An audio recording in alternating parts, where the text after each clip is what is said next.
prières d'intercession, premièrement, un intercesseur, c'est comme un intercesseur qui va intercéder pour la famille. Alléluia. C'est pourquoi dans le Seigneur, même si la femme a reçu Christ avant, quand l'homme vient recevoir Christ, vous allez voir qu'à un moment donné, la connaissance de Dieu sera plus forte dans l'homme que chez la femme. Même s'il vient d'arriver à Christ. Des fois, l'homme aura beaucoup plus de choses très très sérieuses qu'il va commencer à discerner. Parce que Dieu a fait les choses ainsi. Amen. Amen. Mais si tu es dans une situation où tu n'as pas de père et que tu es une mère seule, c'est toi qui fais ce travail avec l'aide du vrai père de l'enfant qui est Dieu. Je vous dis qu'il y a un des Dr. Carson qui est au Maryland, qui est un des premiers meilleurs neurochirurgiens du monde. C'est un noir. Il a été éduqué par sa mère seule, qui ne savait pas lire, mais il avait une vision. Aujourd'hui, c'est un chrétien. Quand il opère, on met des louanges, tout ça. Il a écrit beaucoup de livres. C'est pas une séparation de bébé siamois, si vous connaissez. Il veut qu'ils naissent avec, ok, la tête ensemble et tout. Alléluia. Amen. Amen. Alors, il est intercédé dans sa famille et lutte pour sa famille. Oh, il y en a qui ont l'esprit d'intercession qui ne prient. Tu as envie de prier, mais tu ne pries pas. Quand Dieu te met, tu sais reconnaître le poids de la prière. Oh, si tu n'obéis pas, ça, tu vas avoir des problèmes avec Dieu. Amen. J'apprenais fondamentalement deux ici dans la salle qui ont exactement, savent sentir un poids de la prière instantané.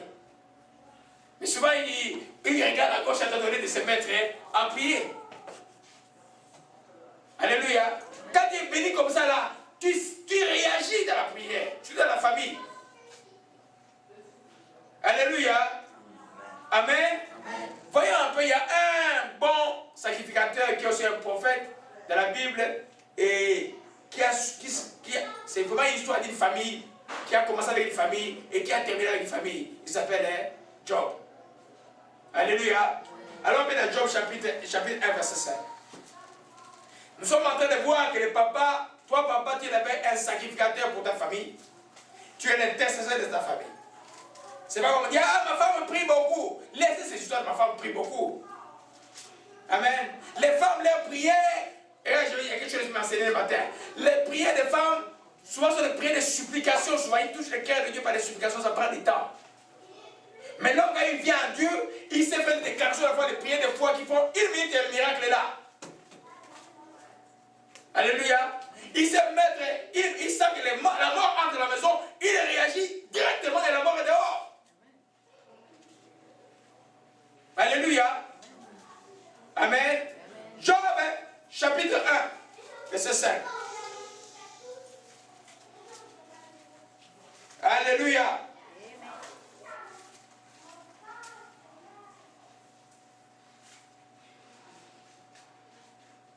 Amen. Amen.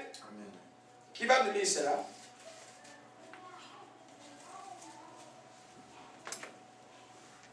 Amen. Lisez-nous, vous pouvez me lire cela rapidement. Job chapitre 1, verset 5. Et quand le jour de festin était passé, Job appelait et sanctifiait ses fils, puis il s'élevait de bon matin et offrait pour chacun d'eux un holocauste, car Job disait, peut-être, mes fils ont-ils péché et ont-ils offensé Dieu dans leur cœur? C'est ainsi que Job avait coutume d'agir. Amen. Amen. Quand les jours passaient, donc quand ces enfants sautaient, allez, ça veut déjà, vous savez que tous n'ont pas changé depuis des générations.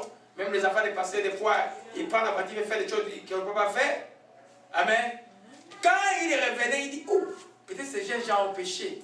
S'ils ont péché, ils ont amené la malédiction chez moi. Je fais quoi? Je vais offrir un holocauste pour eux. Ça veut dire, aujourd'hui là, je vais gêner, je vais prier pour eux. Je vais offrir quelque chose à Dieu pour eux. Amen. Et puis, il disait, quand il disait, peut-être mes fils ont-ils péché, ont-ils offensé Dieu?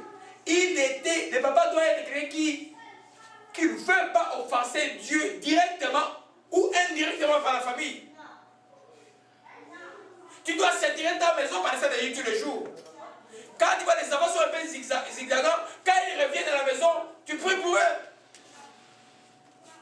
Amen. Amen. Tu pries pour eux. Amen. Amen. Quand ses fils allaient les uns chez les autres et donnaient tour à tour des festins, ils invitaient tous leurs sœurs à manger et à boire avec eux. Amen. Job était très riche. Pour que ses enfants s'amusent comme ça là. Mais il faisait la chose la plus importante que toi, nous pouvons faire. Quand nous voyons nos enfants, quelque chose ne va pas, au lieu de commencer à nous plaindre, ce qu'il faut faire, tu parles à l'enfant sévèrement et puis tu te mets à genoux. Et si tu ne corriges pas l'enfant, tu vas tomber comme en défaillance, comme le sacrificateur. Donc tu vas avoir des problèmes avec Dieu à cause des enfants. Alléluia. Tu parles et puis tu pries pour l'enfant. Tu gênes pour l'enfant. Tu intercèdes pour l'enfant. Alléluia. Dieu est un Dieu de grâce et d'amour. Il a dit ceci, crois au Seigneur Jésus, tu seras sauvé avec quoi? Avec toute ta famille. Ça n'arrivera pas automatiquement, ça n'arrivera pas par la prière. Alléluia. Amen. Amen. Et donc Job portait les fardeaux de sa famille. Ainsi toi et moi, nous pouvons porter les fardeaux de notre famille. Alléluia. Vous allez voir, mais Job après, au verset... au chapitre 2, alléluia, au verset 7, amen, et il a dit, Satan se retira devant la face de Dieu, et il frappa Job d'un élixir malin, depuis la plante des pieds jusqu'au sommet de la tête. Job prit un tesson pour se gratter sa scie. Sa femme lui dit, demeure ferme, tu demeures ferme dans ton intégrité, maudit Dieu et meurs. Job lui répondit, tu parles comme une femme insensée. Quoi? Nous recevons de Dieu les biens, nous ne recevons pas aussi les mal. Amen. Il a protégé sa femme en même temps. C'est avec la même femme qui lui a demandé de maudire Dieu qu'il a eu les autres enfants, qu'il a été béni. Voyez un peu, vous comprenez quelle est la responsabilité que Dieu demande à l'homme? Alléluia. C'est avec la même femme que les Jemima et toutes les autres filles dans la fin du livre, vous allez voir, qui sont nées. La même femme qui avait dit, maudit Dieu, et bien. Alléluia.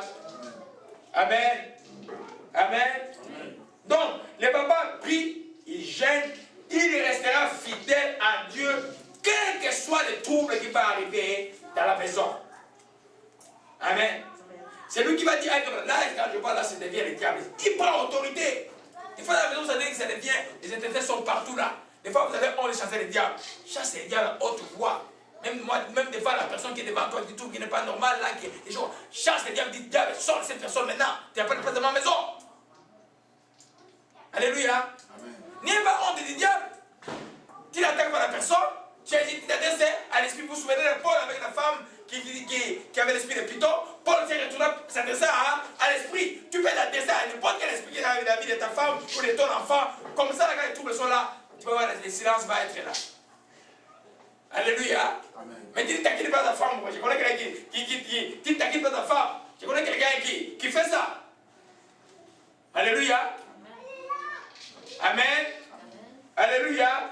Donc nous sommes des sacrificateurs. Alléluia. Amen. Amen. Amen. Alors, tu sais, dans ces rôles-là de sacrificateurs, que tu pries pour la famille, beaucoup de bénédictions arriveront dans ta famille.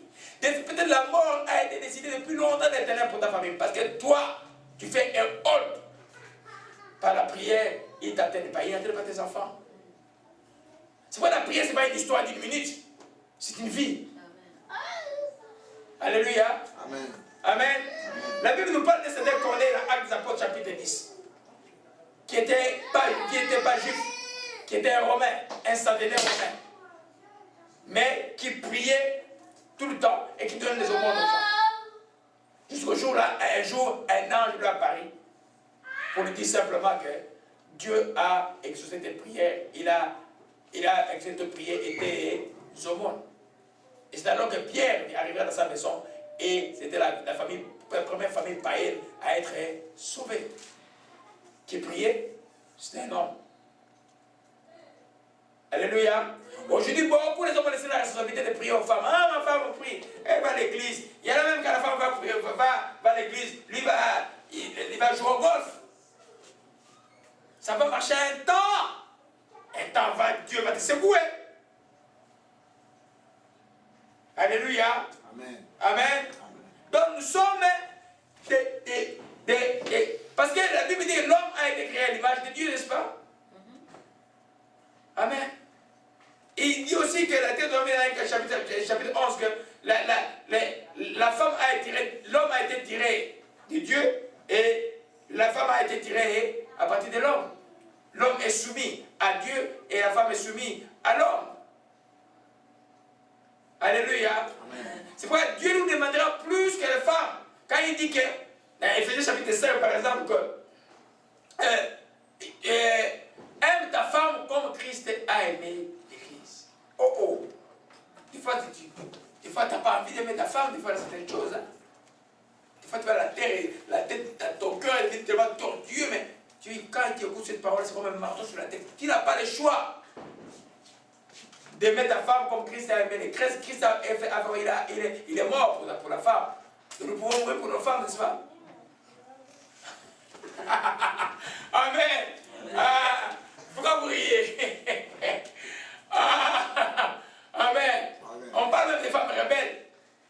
Amen. Dieu est miséricordieux, il pardonne même la rébellion. Amen. Il pardonne la rébellion. Hein? Il s'est présenté à Moïse, a dit, je suis l'Éternel, le Dieu miséricordieux et compatissant, lent à la colère, riche en bonté, qui pardonne l'iniquité et la rébellion. Amen.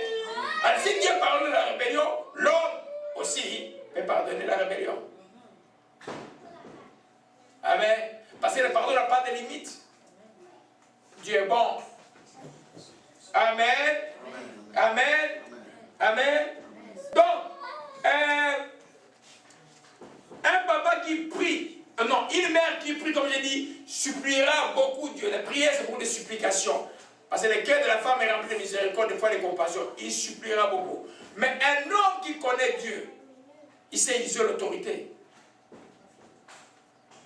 Amen. Quand tu vois un voleur en train de jouer, tu ne supplies pas, tu prends l'autorité de chasse. Alléluia. Amen. Mais quand vous trouvez une situation de couple où l'homme ne connaît pas encore Dieu, tout ce que j'ai dit concerne la femme, c'est toi qui vas le faire.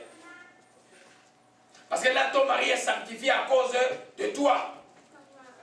À un moment, là, le mari est sauvé, tranquillement, tu vas voir, Dieu va commencer à transférer tout ce qu'il y a, même les dons qu'il y avait, ça va aller chez ton mari, tu t'étonnes. Ton mari commence à boire, et puis les gens commencent à changer petit à petit, et il prend sa place. Toi, n'essaie pas de compter commencer. Quand tu commences à chercher, tu deviens comme, c'est Jézabel qui va entrer en toi. Il faut que le mari prenne sa place. Les souhaits de chaque femme qui sont mariées soient le gouvernail qui conduit le bateau de la famille. Et c'est là où la bénédiction arrive. Amen. Amen. Amen. Oh, gloire à Jésus-Christ. Donc nous comprenons que moi comme papa, si je ne prie pas, si je ne gêne pas, ou si j'attends seulement ma femme pour prier, je vais être au bas du naufragé. Dans cette situation, l'autre là n'a pas envie de prier. Toi, tu fais quoi? Tu appelles le pasteur pour dire qu'il n'a pas envie de prier? Ou il n'a pas envie de prier, ça ne sert à rien. Tu mets d'abord à genoux. Alléluia. Parce que la Bible parle de la prière d'un juste. La prière d'un juste ou d'une personne. Une prière peut changer plein de choses.